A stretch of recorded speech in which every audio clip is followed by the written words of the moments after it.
Jackie cinemas நேயர்களுக்கு வணக்கம். நான் உங்கள் ஜாக்கி சேகர். இந்த எபிசோடில் 1000 மற்றும் 500 ரூபாய் நோட்டுகள் செல்லாது என்று மோடி சர்க்கார் அறிவித்திருக்கின்றது. அதில் என்ன கொடுமைன்னா, ஒரு ஜனநாயக நாட்டில் இரவு 8 மணிக்கு இன்று இரவு 12 மணியிலிருந்து 500 ரூபாய் நீங்கள் பயன்படுத்தக்கூடிய 1000-500 ரூபாய் நோட்டுகள் செல்லாது அப்படின்னு சொல்கிறது எனக்கு தெரிஞ்சு உலகத்தில் வேறு எங்கேயாவது இது மாதிரி நடந்திருக்குமா அப்படின்னு எனக்கு தெரியல. பட் இதுதான் மிகப்பெரிய நியூஸ். நான் இதுவரையில் கேள்விப்பட்டது கூட கிடையாது, வேறு எங்கேயும் நான் படித்ததாகவும் ஞாபகம் இல்லை. ஸோ ஒரு 130 கோடிக்கு மேல் இருக்கக்கூடிய ஒரு ஏழை படிக்காத பாமர மக்கள் நிறைந்திருக்கக்கூடிய ஒரு நாட்டில் ஒரு 8 மணிக்குள்ள ஒரு அறிவிப்பு வருது பிரதமரிடமிருந்து. இந்த மாதிரி கருப்பு பணத்தை ஒழிக்க இந்த திடீர் நடவடிக்கை தேவையாக இருக்கின்றது. இன்று இரவு நள்ளிரவிலிருந்து நீங்கள் பயன்படுத்தக்கூடிய 500-1000 ரூபாய் நோட்டுகள் செல்லாது என்றும், நவம்பர் 11 தேதி வரையிலும் நீங்கள் அதை மற்ற இடங்களில் நீங்கள் மாற்றிக்கலான்னும், மார்ச் 31 தேதி வரலையும் அடுத்த வருஷம் மார்ச் 31 தேதி வரலையும் இந்த 500-1000 நோட்டுகளை நீங்கள் வங்கியில் மாற்றிக்கலாம் அப்படின்ற ஒரு ஸ்டேட்மெண்ட்டையும் அவங்க கொடுத்துருக்காங்க. ஸோ தகவல் தொழில்நுட்பத்தை மிக சரியாக பயன்படுத்தாத பாமர மக்கள் அன்னடங்காட்சிங்களாம் இருக்காங்க இல்லையா, அவங்களுக்கு வாட்ஸ்அப் கிடையாது, ட்விட்டர் கிடையாது, ஃபேஸ்புக் கிடையாது, நியூஸ் கூட சில நேரத்தில் பார்க்க முடியாது. வேலைக்கு போயிட்டு வந்த அசதியில், கூலி வாங்கிட்டு வந்த அசதியில் படுத்திருக்கின்ற ஒவ்வொரு இந்திய குடிமகனும், நம்ம நாட்டில் கூட ஓரளவு கல்வி அறிவு பெற்ற மாநிலம், நிறைய பேருக்கு ஓரளவுக்கு தெரியும். டிவி பார்க்குறப்ப கொஞ்சம் நியூஸை மாற்றிருந்தால் கூட எல்லா விஷயமும் தெரிஞ்சிருக்கும். இன்னும் வட இந்தியாவில் பீகார் போன்ற நிறைய மாநிலங்களில் கல்வியறிவு இல்லாத ஒவ்வொரு இந்தியனும் நாளைக்கு, அதாவது இன்றைய விடியல் என்பது அவனுக்கு மிகப்பெரிய அதிர்ச்சியை கொடுக்கக்கூடிய ஒரு விஷயமாக இருக்கும் ஒன்று. ஸோ இந்த 1000-500 ரூபாய் நோட்டுகள் இருக்கு இல்லையா, இந்த தடையை நான் கண்டிப்பாக வரவேற்கின்றேன். ஆனால் நான் மாற்றமே இல்லை. இந்த முயற்சிக்கு, இந்த திடீர் முடிவுக்கும் என்னுடைய வாழ்த்துக்களையும் வரவேற்பை நான் தெரிவித்துக் கொள்கிறேன். இந்த திட்டத்திற்கு நான் எதிரானவராகவே இல்லை. ஆனால் இந்த திட்டம் செயல்படுத்திய விதம் இருக்கின்றது அல்லவா, இந்த திட்டத்தின் மூலமாக பாதிக்கப்படக்கூடியது பெரும் பணக்காரர்களும் அப்பார்ட்மெண்ட் வாசிகள்லாம் கிடையவே கிடையாது. நிச்சயமாக இதை பாதிக்கப்படுறவங்க அன்னடங்காட்சிங்க தான். இதை நிச்சயமாக இந்த திட்டத்தை வரவேற்கும் அத்தனை பேருமே எல்லாருமே அப்பார்ட்மெண்ட் வாசிகளாகத்தான் இருக்கின்றார்கள். ஒரு வாரத்துக்கான காய்கறியை ஃப்ரிட்ஜில் சேமித்து வைத்திருப்பவர்களும் 25 கிலோ மூட்டை இல்லை 50 கிலோ மூட்டையை மொத்தமாக வாங்கி வச்சு அரிசியை பயன்படுத்துபவர்களுக்கும் இந்த திட்டம் ஒரு பெரிய ஷாக்கே இருக்காது. ஏன்னா 2 நாட்களுக்கு ஏடிஎம் இல்லை, ஒரு நாளைக்கு இது பேங்க் கிடையாது. ஸோ இன்றைக்கு இரவு அந்த நள்ளிரவு முதல் 500-1000 செல்லாது. மறுநாள் அதாவது 100-500க்கு ஏதாவது பணம் எடுக்கலாம்னா பேங்க்கு கிடையாது, ஏடிஎம் கிடையாது. ஏடிஎம் 2 நாளே கிடையாது. ஸோ சென்னை நகரம் முழுவதுமே பரபரப்பாக படித்தவன் படிக்காதவன் என்று மக்கள் அத்தனை பேரும் தெருவாக அலைந்து கொண்டிருப்பதை சர்வசாதாரணமாக பார்க்கலாம். ஆனால் ஃப்ரிட்ஜில் காய்கறியும் வீட்டில் எப்பயுமே ஒரு 100-200 கட்டுக்கட்டாக பணம் வைத்திருப்பவர்களுக்கோ, அரிசி மூட்டையை மொத்தமாக வாங்கி வைத்திருப்பவர்களுக்கு இது ஒரு பெரிய பிரச்சனையே அல்ல. ரெண்டாவது, மாதம் நீங்கள் பணம் வர்றவங்களுக்கும் மாத சம்பளம் கவர்மெண்ட்லேருந்து வர்றவங்களுக்கு இது பிரச்சனை கிடையாது. ஆனால் ஒவ்வொரு நாளும் ஒரு 100 ரூபாய் 200 ரூபாய் எடுத்து போய் செலவு பண்ணி வாங்கிட்டு வர்றவங்களுக்கு இது மிகப்பெரிய பிரச்சனை தான். சரி, அப்படியே இருக்கட்டும். சரி, என்கிட்ட காசு 1000-500 தான் இருக்குது, அதை மாற்றிக்கலாம். என்றைக்காவது அதுக்கு அரசு டைம் கொடுத்துருக்கு, நான் இல்லைன்னு சொல்ல வரல. ஆனால் நாளைக்கு காலையில் என் நிலைமை யோசிச்சு பாருங்கள். நான் வெளியூருக்கு திடீர்னு இறங்குறேன், பேருந்து நிலையத்தில் இறங்குறேன். நான் வச்சுருக்கிறது ஒரு 1500 ரூபான்னு வச்சுக்காங்க, ஒரு 3 500 நோட்டு. இது நாளைக்கு எடுத்துன்னு போய் எங்கேயாவது ஒரு டீ கடையில் கொடுத்து வாங்குறேன்னா சாரி அப்படின்னா இந்த மன உளைச்சல் இருக்குது பற்றியா, பணம் இருந்தே இல்லாதவனாக ஆகப்படுற ஒரு விஷயம் இருக்குது பற்றியா, அது ரொம்ப கொடுமை. அது கூட பரவாயில்ல. ஒரு எமர்ஜென்சிக்கு என் பிள்ளைக்கு உடம்பு சரியில்லை, டக்குன்னு போய் ஒரு டாக்ஸி பிடிக்கிறேன், அந்த டாக்ஸியை கட் பண்ணுறப்ப நான் ஒரு 500 ரூபா நோட்டு கொடுக்குறேன், செல்லாதுன்னா. ஸோ ஒரு சித்தாள் இல்லை ஒரு கூலிக்காரன் ஒரு வாரத்துக்கு ஒரு 1000 நோட்டை தான் பொண்டாட்டிகிட்ட கொடுத்து 3 பிள்ளைங்களுடைய பசியை ஆற்று நான் வெளியூர் போயிட்டு வரேன்னு போகிறான்னு வச்சுக்கோங்க. அந்த பொம்பளோட நிலைமையை யோசிச்சு பாருங்கள். உங்களுக்கு தெரியும் அந்த காசு நீங்கள் எங்கே மாற்றலாம், எத்தனை நாளுக்குள்ளே மாற்றலாம், அது தபால் ஆஃபீஸில் மாற்றலாம், வெவ்வேறு வங்கிகளில் மாற்றலாம், உங்களுக்கு தெரியும். ஆனால் கிராமப்புறங்களில் உள்ள ஏழை மக்களுக்கும் பாமர மக்களுக்கும் யோசிச்சு பாருங்கள் அவங்க நிலைமையை. அவன் அங்கே எங்கே போய் மாற்றோம்? இதில் நிறைய கிராமப்புறங்கள் இந்த காசுலாம் செல்லாதுன்னு சொல்லி பிடுங்கிட்டு போகிற ஆட்களும் கூட இந்த ஒரு விஷயத்தில் இருப்பாங்கன்றதில் மாற்றுக்கிறது. இன்னும் நிறைய சோக செய்திகள் வரதான் போகுது. ஆனால் இது எவ்வளோ மிகப்பெரிய தாக்கத்தை உண்டாக்கும். இந்தியா ஜனநாயக நாடு, ஏழை மக்கள் நிறைந்த தேசம்ன்றது பேசுகிற மட்டும் போதாது, அந்த மக்கள் படும் துயரங்களை நாம் பார்க்கணும்.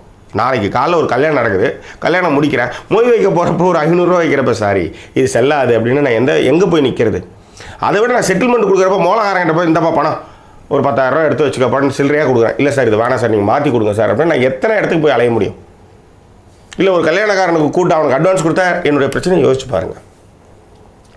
ஸோ நிச்சயமாக சரி, அது கூட பிரச்சனை கிடையாது. ஒரு நாள் வங்கி விடுமுறை, ஏடிஎம் 2 நாளைக்கு கிடையாது.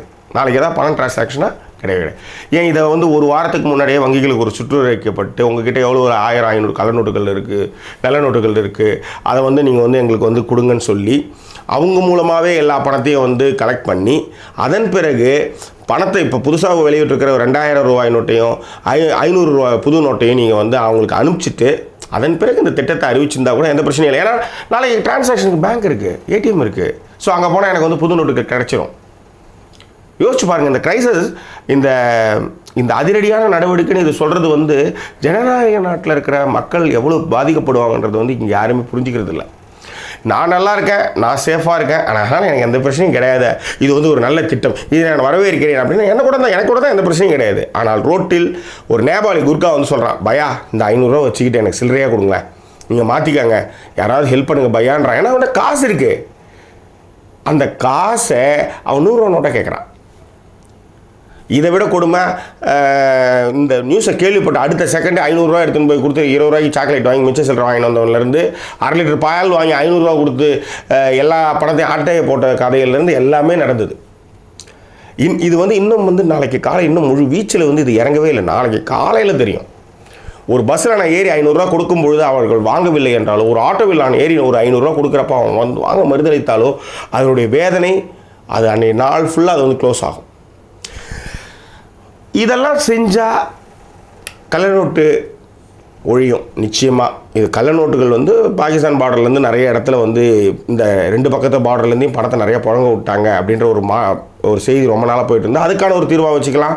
கள்ள நோட்டுக்கு தீர்வுகளுக்கு வந்து இது சரியான விஷயம் தான், நான் இல்லைன்னு சொல்ல வரல. அதே வேளையில் வந்து கருப்பு பணத்தை ஒழிக்கிறோம் அப்படின்றது வந்து எனக்கு நகைப்பாக இருக்குது. ஏன்னா கருப்பு பணன்றது வந்து நீங்கள் நினைக்கிற மாதிரி யாருமே வந்து பணமாக வீட்டில் வச்சுக்கவே மாட்டாங்க.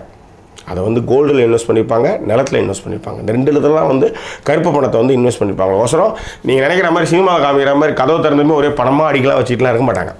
ஏன்னா வீட்டில் இருக்கிற வேலைக்காரன் எங்கேயா ஒருத்தவனுக்கு கிட்ட நீங்கள் சண்டை போட்டால் கூட போய் போட்டு கொடுத்தாலும் முடிஞ்சுது எல்லாமே. ஸோ எல்லா கருப்பு பணமும் பினாமி பெயர்களில் அல்லது வந்து தங்கங்களில் முதலீடு செய்யப்பட்டு டாலர்களாக மாற்றப்பட்டு அப்படி தான் பணமாக இருக்கும்போது கருப்பு பணம் இதனால் ஒழிவே போகிறது கிடையாது. இன்னொரு விஷயம் என்னென்னா, இதனால் மிகப்பெரிய பண முதலாளிகள் யாருமே அதாவது கவலைப்பட போகுது. அதானிக்கோ இல்லை இது வந்து மல்லையாவுக்கோ இல்லை வேறு யாருக்கோ பெரிய பெரிய ரிலையன்ஸ் இந்த மாதிரி பெரிய எந்த கம்பெனிக்காக பிரச்சனை வந்தால் கூட வந்து இதை வந்து இந்த திட்டத்தை எடுத்து வந்துருக்க மாட்டாங்க. அவங்க லாபியே வேறு. இது ஏதோ யூபி கவர்மெண்ட்டுக்கு வந்து அங்கே வர தேர்தலை வந்து இல்லை வந்து ஒரு ஸ்டண்டுக்காக இதை பண்ணுறாங்கன்ற ஒரு பேச்சுக்கள் சமூக வலைதளங்களில் போய்கிட்டு இருக்கு. பட் இதனால் பாதிக்கப்படுறது என்னவோ அன்னாடம் காட்சிகள் தான். இந்த கருப்பு பணத்தை நாங்கள் ஒழிச்சிடுவோம் அப்படின்னா இது நிச்சயமாக இது மட்டுமே தீர்வு இல்லை. இதுக்கு தீர்வு செய்கிறதுக்கு நிறைய விஷயங்கள் இருக்கின்றது. ஒன்றும் கிடையாது.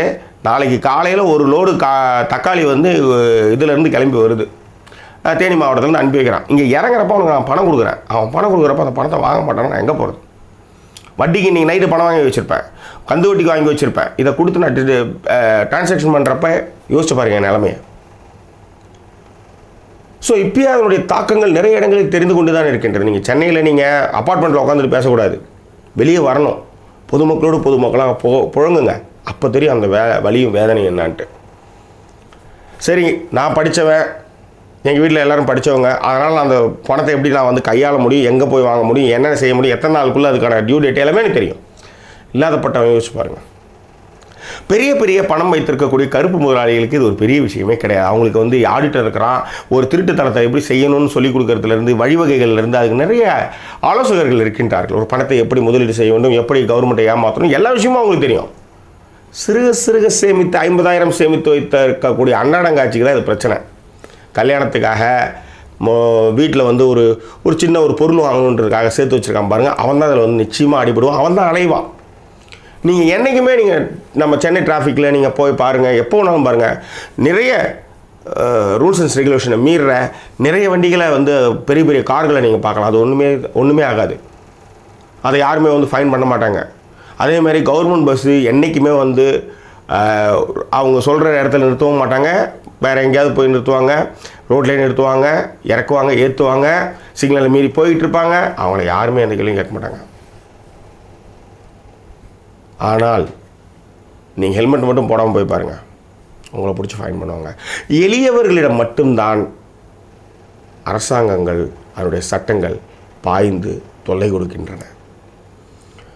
ஜெயலலிதா ஃபஸ்ட்டு ஆட்சியில் அவங்க உட்காந்ததுமே ஒரு சீர்திருத்தத்தை எடுத்துகிட்டு வரேன்னு சொல்லிட்டு பேருந்துகளுக்கான கட்டணத்தை பாதி அளவுக்கு உயர்த்துறாங்க. ஒரே நாள் நைட் 49 ரூபா 50 ரூபா நினைக்கிறேன். கடலூருக்கு போயிட்டு வந்த கட்டணம் அது அப்படியே 100 ரூபா 99 ரூபா என்ன ஆச்சு, பாதி உயர்த்தினாங்க. ஸோ நைட்டு கோயம்பேடு இறங்கிட்டு மறுநாள் காலையில் போகிறப்ப அந்த குடும்பத்துக்கு 100 ரூபாய் 500 ரூபாய் ஆகிறப்ப அவங்க அந்த குடும்பத்துக்கிட்ட காசு இல்லாமல் அந்த குடும்பத்தினுடைய உறுப்பினர்கள் நடந்தே திருவண்ணாமலைக்கு போன ஃபோட்டோக்கள் வேதனையை ஏற்படுத்திச்சு. அந்த மாதிரி ஒரு விஷயந்தான் இது. நீங்கள் சொல்லலாம் 2 நாட்களுக்கு இந்த கஷ்டத்தை தாங்கிக் கொள்ள வேண்டும் அப்படின்ட்டு. ஆனால் இதில் நிறைய சிக்கல்கள் சந்திக்கப் போகின்றவர்கள் யார் தெரியுமா? அன்னடங்காட்சிகள், படிப்பறிவு இல்லாத பாமர மக்கள், அவங்க தான். இதனால் 7000 கோடி ஏமாற்றிட்டு போன மல்லையாவுக்கோ அதானிக்கோ இல்லை ரிலையன்ஸ் குரூப்ஸ்க்கோ யாருக்கும் எந்த பாதிப்புமே கிடையாது. மிக முக்கியமாக அரசு ஊழியர்கள் எந்த பிரச்சனையுமே கிடையாது. பாதிக்கப்படுவது எல்லாம் காய்கறி வியாபாரம் செய்யக்கூடிய, சித்தால் வேலைக்கு போகக்கூடிய, கொளுத்து வேலைக்கு செய்யக்கூடிய, கூர்க்கா வேலை பார்க்கக்கூடிய, டாய்லெட் கழுவக்கூடிய அன்னாடங்காட்சிகள், விளிம்பு நிலை மனிதர்கள், அவர்கள் தான் மிகப்பெரிய அலைச்சலை சந்திக்கக்கூடிய ஒரு விஷயமாக இது இருக்கும். அது மட்டும் கிடையாது, இது பேங்க்கில் போய் நீங்கள் மாற்றலான்னா அரசுடைமையாக்கப்பட்ட வங்கிகளை நீங்கள் இந்த பணத்தை எடுத்து மாற்றி பாருங்கள், நீங்கள் படுற கஷ்டம் என்னன்னு தெரியும். இதன் மூலமாக கருப்பு பணம், கணக்கில் காட்டப்படாத பணங்கள் நிச்சயமாக வரும். ஆனால் பெருமுதலைகள் எப்படியா இருந்தாலும் இந்த விஷயத்துலேருந்து தப்பிச்சிருவாங்க. பியூராக இது அஃபெக்ட் ஆகிறது மிடில் கிளாஸ் தான். இந்த திட்டத்தை செயல்படுத்த நிறைய வழிகள் இருக்கிறது. இதை மிக முக்கியமாக ஒரே நாள், அதாவது 3 மணி நேரத்தில் நீங்கள் கையில் வைத்திருக்கக்கூடிய அத்தனை படமே செல்லாது அப்படின்றது எந்த வகையில் ஏற்புடையது? திட்டம் நல்ல திட்டமாகவே இருக்கட்டும், ஆனால் செயல்படுத்தும் முறையும் வழியும் தான் பெரும்பாலான மக்களை அதிர்ச்சிக்குள்ளாக்குவதோடு மட்டுமல்லாது நிறைய அலைச்சலையும் நிறைய புரியாத விஷயங்கள். ஏன்னா வதந்தி இது மூலமாக நிறைய பரவிக்கிட்டு இருக்கு. நிஜமாலுமே ஒரு மளிகைக்காரர் ஒரு மளிகைக்காரர் கொடுக்குற பணத்தை நான் 500 ரூபா பணம் வாங்க மாட்டேன்றார். இன்னொரு மளிகைக்காரர் நான் பணத்தை மாற்றிக்கிறேன், அதனால் என் கஸ்டமர்ஸ் என்கிட்ட தாராளமாக கொடுங்கன்றாங்க. ஸோ அந்த மாதிரி மாற்றிக்கிறன்ற பெருந்தன்மையான மளிகைக்காரர்கள் மிக குறைவு. ஒரு அவசரத்துக்கு போய் கொடுத்து இந்த பணம் வேணாங்க எனக்கு வேறு கொடுங்க அப்படின்னு அது கொடுமை. இல்லை நீங்கள் பேங்க்கை திறந்து வச்சுருக்கலாம், ஏடிஎம் திறந்து வச்சுருக்கலாம், எனக்கு பிரச்சனையே கிடையாது. எட்டுமே இந்த பணத்தை அங்கே கொடுத்தாங்கனாலும் இந்த இடத்துல இதை கொடுத்துருவாங்கன்னா எனக்கு பிரச்சனையே கிடையாது. ஸோ அதற்கான முன்னேற்பாடுகளை இந்திய அளவில் எல்லா இடத்துக்கும் அந்த 2000 நோட்டு 500 நோட்டெலாம் அனுப்பிச்சிட்டு நீங்கள் இந்த அதிரடி நடவடிக்கை எடுத்தீங்கன்னா எந்த பிரச்சனையுமே இல்லை. டிஜிட்டல் இந்தியான்னு சொல்லிட்டு வாயளவில் சொல்லிக்கிறதுனால இந்தியா டிஜிட்டல் ஆகிடாது. people who are not educated they are going to. சரி, உங்களுக்கு ஒன்று நல்லா சொல்கிறேன். சுத்தமான இந்தியான்ற ஒரு ஸ்கீம் எடுத்துகிட்டு வந்தாங்க. நம்ம எத்தனை இடத்துல நம்ம சுத்தத்தை பார்த்துருக்கோம்? ஏன்னா அவ்வளோ பாமர மக்கள் நிறைந்த ஒரு தேசம் இது. அதேமாரி டிஜிட்டல் இந்தியா அப்படின்னு நம்ம சொல்கிறதுனால உடனே டிஜிட்டல் மயமாகி எல்லாருமே விஷயம் போய் உடனே ஆதார் கார்டெலாம் எடுத்து ஒரு ஆதார் கார்டை எடுக்கிறதுக்கு எவ்வளோ கஷ்டப்படுறான், ஸ்கேனர் சரியில்லைன்றான். ஒரு நாள் ஃபுல்லும் உட்காந்து அலைந்த கதைகள்லாம் வலைதளங்களில் சமூக வலைதளங்களில் படிச்சுட்ருக்கோம். ஸோ டிஜிட்டல் இந்தியானது உடனே எல்லோரும் போய் ஒரு டிஜிட்டலைஸாக மாறி டக்குன்னு விஷயம் தெரிஞ்சு பதட்டப்படாமல். இந்தியா ஏழை தேசம், 130 கோடிக்கு மேலுள்ள மக்கள் தொகையில் பாதிக்கு மேலானோர் படிப்பறிவு இல்லாதவர்கள். அது மட்டும் இல்லை, குன்றேறி யானைப்போர் பார்ப்பது சுலபம். நம்மை நடத்தும் வழி நடத்தும் அரசுகள் எல்லாமே குன்றேறி யானைப்போர் பார்க்கிற ஒரு கம்பீரமான ஒரு செயலைத்தான் செய்து கொண்டிருக்கின்றன. ஆனால் கீழே அடித்து கொள்ளும் யானைக்கும் போரில் துடித்து கொள்ளும் யானைக்கும் தான் வலியும் வேதனையும் தெரியும். இந்த திட்டம் மிக சிறப்பான திட்டமாகவே இருக்கட்டும், ஆனால் அது செயல்படுத்திய விதத்திலும் அது நிறைய பொதுமக்களில் விளிம்புநிலை மனிதர்களை மிக மோசமாக இந்த திட்டம் பாதிக்க வைத்திருக்கின்றது என்பதில் மாற்று கருத்தே இல்லை. இது இன்னும் நாளைக்கு இன்னைக்கு காலையிலேருந்து நிறைய கதையான நிறைய விஷயங்கள் வந்து கொண்டே இருக்கும். ஸோ எனிவே, பணம் செல்லாதுன்னா அந்த பணத்தை நிச்சயமாக மாற்றிக்கலாம், அதுக்கான காலக்கெடு கொடுத்துருக்காங்க. ஆனால் நைட்டே இந்த பணங்கள்லாம் செல்லாது அப்படின்றப்ப அதுக்கு பேங்க்கும் கிடையாது, ஏடிஎம்மும் கிடையாதுன்றப்ப இதை நம்பியே வெளியூருக்கு ஒருத்தன் தங்குறான், வெளியூருக்கு ஒருத்தன் கையில் 1500 ரூபாயோட வச்சு நிற்கிறான்னா அவனுடைய நிலைமையை யோசிச்சு பாருங்கள். ஒரு குடும்பத்தோடு வந்திருக்கிறான்னு அவன் நிலைமையை யோசிச்சு பாருங்கள். ஒரு டாக்ஸி பிடிச்சி ஒரு இடத்துக்கு அவசரமாக போய் இறங்குறவனுடைய நிலைமையை யோசிச்சு பாருங்கள். 11:40 டாக்ஸி பிடிச்சி 12:30 இறங்கி திடீர்னு கையில் வச்சுருக்க 500 ரூபா கொடுக்குறப்ப செலவுன்னா அதை விட நகைப்புக்குரிய ஒரு விஷயம் வந்து உலகத்தில் எங்கேயுமே நடந்திருக்காது. அது இந்தியாவில் சாத்தியம். என்னதான் வருத்தப்படுகின்றேன், வேதனைப்படுகின்றேன் சொல்லாலும் கூட அந்த வலியும் வேதனையும் மறக்க இந்தியர்களுக்கு மிக நீண்ட காலமாகும் என்பது மட்டும் நிச்சயம். எந்த ஒரு திட்டத்தையும் எடுத்தங்கவுத்தேன் அப்படின்ற செய்கிறத விட மிக நுட்பமாக அதனுடைய சாதகபாதங்களை அலசி இந்த முடிவு எடுத்திருந்தால் நிச்சயமாக வரவேற்றிருக்க வேண்டியதுதான். ஏன்னா கருப்பு பணத்தை ஒழித்து ஒரு நல்ல ஒரு விஷயத்தை நல்ல ஒரு நிலைமைக்கு இந்திய நாட்டை வளர்ச்சி பாதைக்கு எடுத்து போவது வந்து நம்மளுக்கு வந்து தடை போடுற ஆட்கள் நம்ம கிடையாது. ஆனால் இந்த மாதிரியான பிரச்சனைகளை எடுக்கும் பொழுது அதில் நிறைய யோசிப்புகளை முன்வைத்து இந்த திட்டங்களை செயல்படுத்தினால் இந்த பிரச்சனையே வந்திருக்காது என்பது மட்டும்தான் நாம் முன்வைக்கக்கூடிய செய்தியெல்லாம். பாரத் மாதா கி ஜெய், வந்தே மாதரம். வேறென்ன, இன்னும் வேறொரு வீடியோ பதிவில் உங்களோடு நான் சந்திக்கிறேன். அதுவரை நன்றி கூறி விடைபெறுவது உங்கள் ஜாக்கி ஷேக்கர். நன்றி, வணக்கம்.